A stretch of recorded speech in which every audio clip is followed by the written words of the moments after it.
Here are my tips on creating the ultimate guitar practice schedule.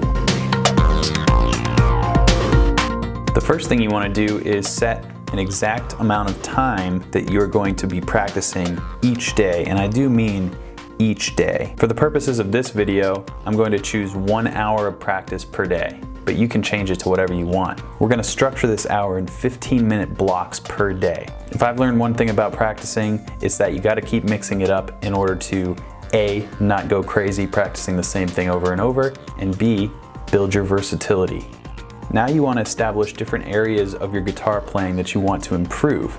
This varies from person to person, but I'm going to put down 8 different categories that I think everybody should work on at one point or another. Now that we have our categories, we're going to set a reminder here that whatever categories we end up practicing in our 1 hour session, we're going to do so for 15 minutes apiece. Now our goal is to never skip a category more than 2 days in a row.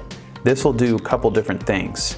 The first thing it'll do is allow you to actually practice what you want to practice, but also force you to keep up skills that maybe you would normally ignore. So if on day 1 I practice exercises, scales, sight reading, and improv, and the next day I practice theory, ear training, scales, and chords, there's one category I haven't hit in the past 2 days. So I'm going to make sure to hit that one, in this case songwriting, on the 3rd day of practice.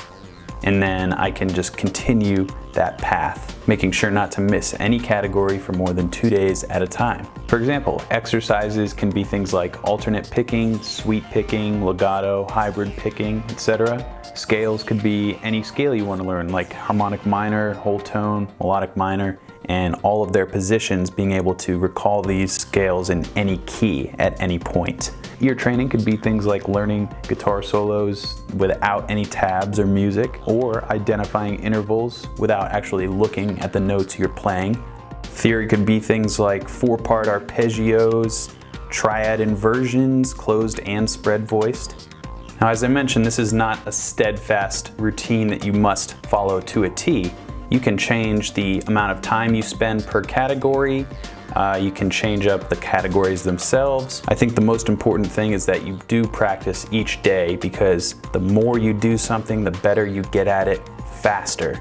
So this is just a way that I keep myself motivated, and I think it can work for you too. You can do it.